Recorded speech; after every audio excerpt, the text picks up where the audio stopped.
Hello বন্ধুরা, আজ আমরা দেখতে চলেছি 2022 সালে রিলিজ হওয়া একটি অসাধারণ মুভি যার নাম নাইস ভিউ। এটি মূলত একটি চাইনিজ ইমোশনাল ড্রামা। গল্পটি একজন সাধারণ ছেলেকে ঘিরে যে তার ছোট বোনের চিকিৎসা করার স্বপ্ন নিয়ে দিনরাত লড়াই করতে থাকে। সামান্য একজন মোবাইল মেকানিক যার কিনা নুন আনতে পান্তা ফুরায়, তবুও তার একমাত্র বোনকে বাঁচানোর জন্য নিজের সীমাহীন পরিশ্রম আর স্বপ্নকে ধরে রাখে। কিন্তু তার সামনে এসে দাঁড়ায় জীবনের নির্মম বাস্তবতা আর ভাগ্যের কঠিন পরীক্ষা।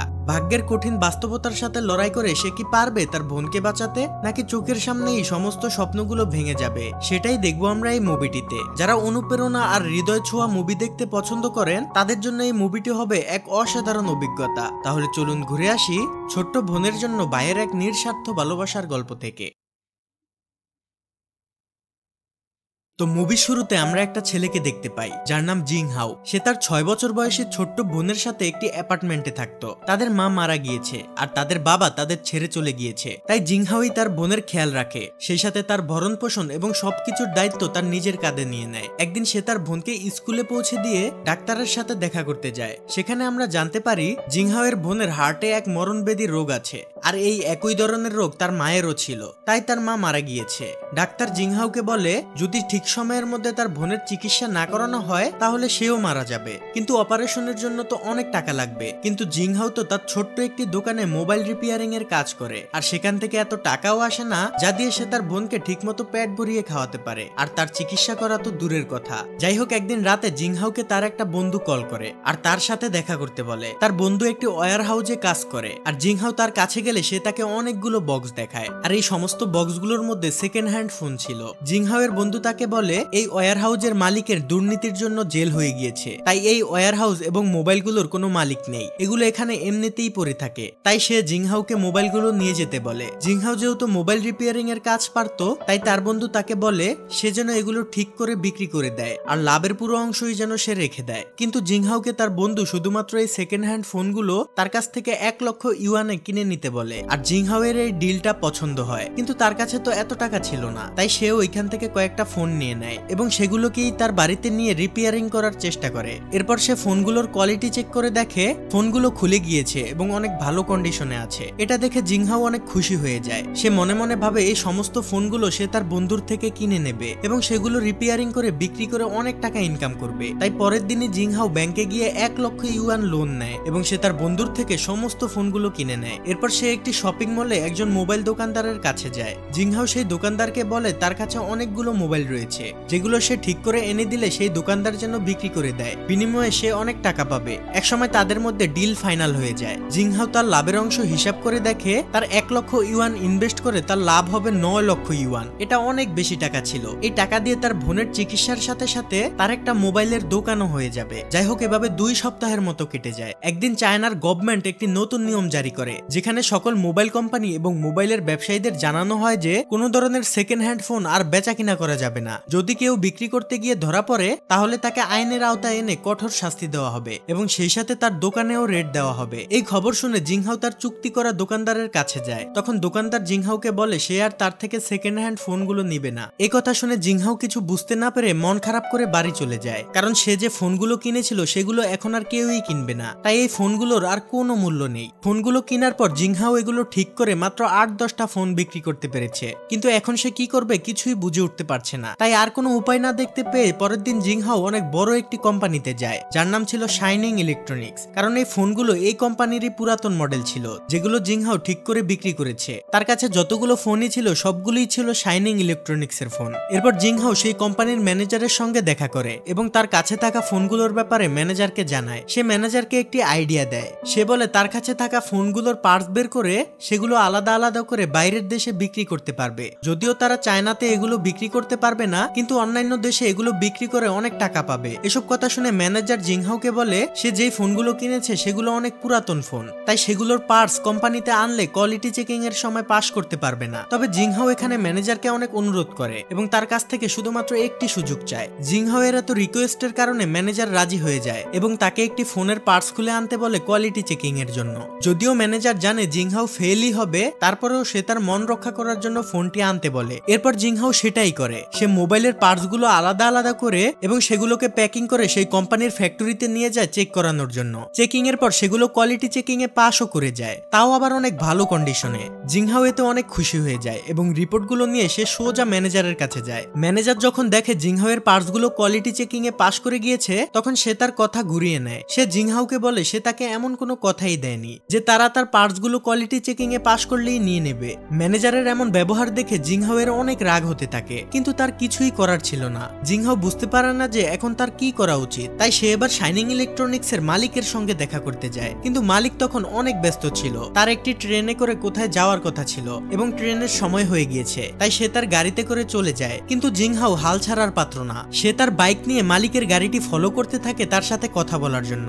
অনেকক্ষণ ফলো করার পর জিংহাও ট্রেন স্টেশনে গিয়ে পৌঁছায়। এরপর সে মালিকের সামনে গেলে মালিক তার এত আগ্রহ দেখে তাকে 10 মিনিট সময় দেয়। এরপর জিংহাও ম্যানেজারকে দেওয়া সেই প্রস্তাবটি মালিককেও জানায়। সে মালিককে বলে সে তাদেরকে সমস্ত মোবাইলের পার্টসগুলো খুলে দেবে এবং সেগুলো তারা ইন্টারন্যাশনাল মার্কেটে বিক্রি করতে পারবে, আর এতে তাদের অনেক লাভ হবে। তবে শাইনিং ইলেকট্রনিক্স এর ওনার জিংহাওকে স্পষ্ট জানিয়ে দেয় সে এগুলো করতে পারবে না। তখন উপায় না দেখতে পেয়ে জিংহাও তাকে বলে সে যদি পার্টসগুলো আলাদা করে দেয় তাহলে কি সে এগুলো কিনে নেবে। এতে ওনার রাজি হয়ে যায়, কিন্তু ওনার জিংহাওকে জানিয়ে দেয় সে তাকে কোনো অ্যাডভান্স টাকা দিতে পারবে না, আর না পারবে সাহায্য করার জন্য কোনো লোক দিতে। সবকিছু জিংহাওকে একাই করতে হবে। এরপর ওনার জিংহাওকে একটি কার্ড দিয়ে বলে যখন তার কাজ শেষ হবে সে যেন তার ম্যানেজারকে কল করে। এরপর জিংহাও ট্রেন থেকে নেমে স্টেশনে দাঁড়িয়ে ভাবতে থাকে এখন তার কি করা উচিত, কারণ সে যদি এই কাজটি করতে পারে তাহলে সে অনেক টাকা পাবে। তবে নির্দিষ্ট সময়ের মধ্যে এই কাজটি কমপ্লিট করা তার পক্ষে অসম্ভব, আর যদি সে এই কাজে ফেল হয়ে যায় তাহলে তাকে অনেক কিছু হারাতে হবে, কারণ সে তার টাকা, শ্রম এবং সময় সবকিছুই এই মোবাইলগুলোর পিছনে ব্যয় করেছে। যাই হোক, কিছুদিন পর জিংহাওয়ের কাছ থেকে তার দোকানটি নিয়ে যাওয়া হয়, কারণ সে ব্যাংক থেকে যে লোন নিয়েছিল তা পরিশোধ করতে পারেনি। যাই হোক, একদিন সে তার বাইকটিও বিক্রি করে দেয়, কারণ তার টাকার অনেক প্রয়োজন ছিল। এরপর সে তার একজন বন্ধুর সাথে দেখা করতে যায় যে কিনা একটি ফ্যাক্টরিতে কাজ করত।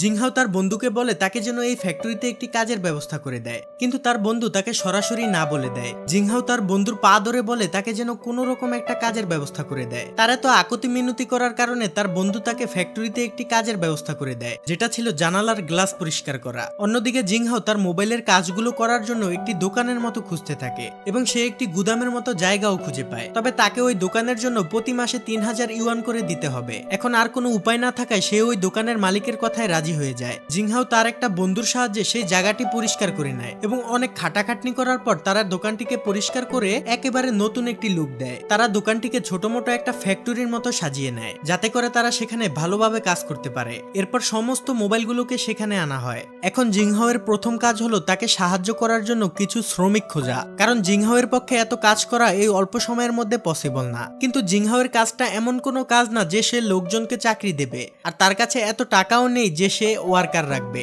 তাই সে বুদ্ধি করে এমন সব লোকদের খোঁজ করে যাদেরকে চাকরি থেকে বের করে দেওয়া হয়েছে, অথবা যারা নিজের জীবন নিয়ে অনেক বিরক্ত ছিল, মানে বেকার টাইপের লোকদের আর কি। সবার প্রথমে সে একজন মেয়ের খোঁজ পায় যে কিনা আগে একটি ইলেকট্রনিক কোম্পানিতে কাজ করত।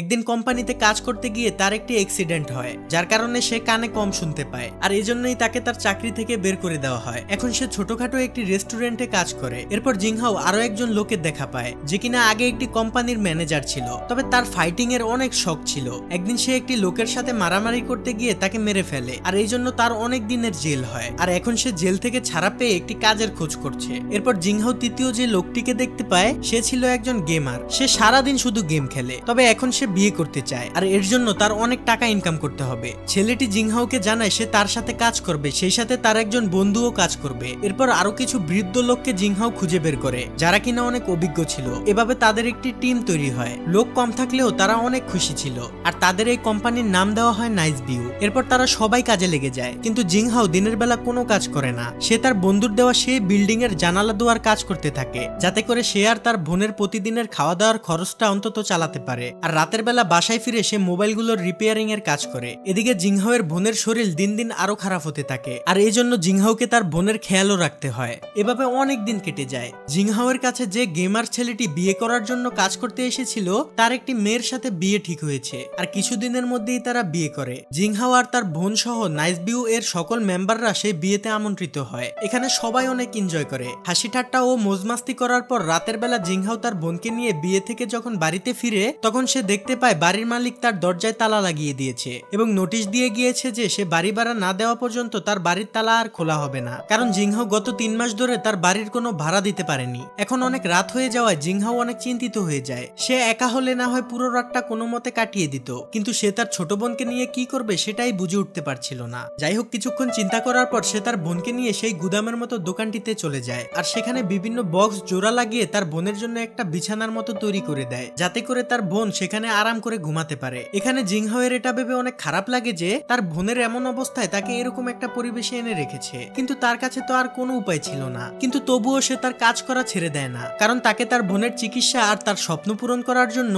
মোবাইলের কাজগুলো করতেই হবে। এভাবে বেশ কিছুদিন কেটে যায়। একদিন সেই দোকানটির মালিক জিংহাওকে বলে সে 2 মাস ধরে তার দোকানের ভাড়া দেয় না, তাই সে যদি 7 দিনের মধ্যে টাকা পরিশোধ না করে তাহলে সে তার দোকান থেকে জিংহাওকে বের করে দেবে। এগুলো শুনে জিংহাও তার কাছে কিছুটা সময় চায় এবং বলে সে তার সমস্ত টাকা পরিশোধ করে দেবে। কিন্তু গুদামটির মালিক তার একটি কথাও শোনে না, কারণ সে জেনে গিয়েছে জিংহাও সামান্য জানালা পরিষ্কার করার কাজ করে আর সেই টাকা দিয়ে তার নুন আনতেই পান্তা ফুরিয়ে যায়। তাহলে সে এতগুলো টাকা কিভাবে পরিশোধ করবে? তাই সেদিন সেই মালিক জিংহাওকে অনেক কথা শোনায়। সব দিক থেকে রাস্তা বন্ধ হয়ে যাওয়ার পর জিংহাও শাইনিং ইলেকট্রনিক্স এর সেই ম্যানেজারের কাছে যায়। সে তার কাছ থেকে 1 লক্ষ ইউয়ান চায়, তবে ম্যানেজার এতে জিংহাওকে সরাসরি না করে দেয় এবং বলে তার মালিকের সাথে জিংহাওয়ের এরকম ডিল ছিল না। তাকে শুরুতেই বলা হয়েছে তাকে কোনো প্রকার সাহায্য করা হবে না, যা করার তার নিজেকেই করতে হবে। জিংহাও বুঝে উঠতে পারে না যে তার কি করা উচিত। জিংহাওয়ের তখন তার মায়ের কাছে দেওয়া ওয়াদার কথা মনে পড়ে যায়, যেখানে সে তার মায়ের কাছে ওয়াদা করেছিল সে তার বোনের ভালোভাবেই খেয়াল রাখবে। তো এরপর আমরা দেখি রাতে অনেক বৃষ্টি আর বাতাস হতে থাকে, যার কারণে ফোনগুলোর উপরে যে ছাউনি ছিল তা ভেঙে পড়ে। তখনই সেখানে সেই গুদামের মালিক চলে আসে এবং সে জিংহাওকে বলে সে যদি 3 দিনের মধ্যে টাকা না দেয় তাহলে সে ওই দোকানটি অন্য কাউকে দিয়ে দেবে। মানে এমনিতেই জিংহাওয়ের মনের অবস্থা ভালো না, তার উপরে এই মালিক তাকে সান্ত্বনা দিতে দিতে এই কথা বলে, মানে বুঝেন অবস্থা।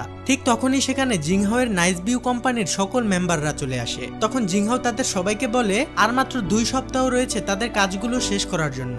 এখন পর্যন্ত সে তাদের কাউকেই স্যালারি দিতে পারেনি। সে জানে না যে আদৌ সে তাদের টাকা দিতে পারবে কিনা, কারণ যদি এটা ফেল হয়ে যায়, অর্থাৎ কোম্পানির মালিক যদি এই মোবাইলগুলোর পার্টসগুলো না নেয় তাহলে সে কোথায় পাবে এত টাকা? তখনই জিংহাওয়ের একজন বন্ধু বলে সে তার গাইড থেকে তাদের সবাইকে স্যালারি দিয়ে দেবে আর এটা নিয়ে তাকে চিন্তা করতে নিষেধ করে। তারা সবাই একে অপরকে অনেক সাপোর্ট করে। সময়ের সাথে সাথে তারা একটা পরিবারের মতো হয়ে গিয়েছে। যাই হোক, এরপর দেখা যায় সেই ফ্যাক্টরির মালিক তাদেরকে ফ্যাক্টরি থেকে বের করে দেয়। তাই তারা সকলে ফোনগুলোকে ভাগ করে যে যার বাড়িতে নিয়ে যায় এবং বাড়িতেই কাজ করতে শুরু করে। অন্যদিকে জিংহাওয়ের কাছে কোনো বাড়ি ছিল না, কারণ তাকে তার বাড়িওয়ালা তো আরো আগেই বের করে দিয়েছে। তাই জিংহাও তার বোনকে নিয়ে একটি নার্সিং রুমে থাকতো এবং সেখানেই সে মোবাইল রিপেয়ারিং এর কাজ করত। একদিন রাতে তার বোন ঘুম থেকে উঠে দেখে এত রাতেও তার ভাই জাগ্রত অবস্থায় কাজ করছে। এটা দেখে সে বুঝতে পারে তার ভাই তার জন্য অনেক কষ্ট করছে। জিংহাও দিনের বেলা সে জানালা দেওয়ার কাজ করে আর রাতের বেলা ঘুম মেরে মোবাইল রিপেয়ারিং এর কাজ করে। এভাবে তার অবস্থা খারাপ হতে থাকলেও তার লক্ষ্য থেকে সে এক পাও সরেনি। আর এভাবে অবশেষে 2 সপ্তাহ কেটে যায় এবং সময়ের মধ্যে জিংহাওদের সমস্ত মোবাইল রিপেয়ারিং এর কাজ শেষ হয়ে যায়।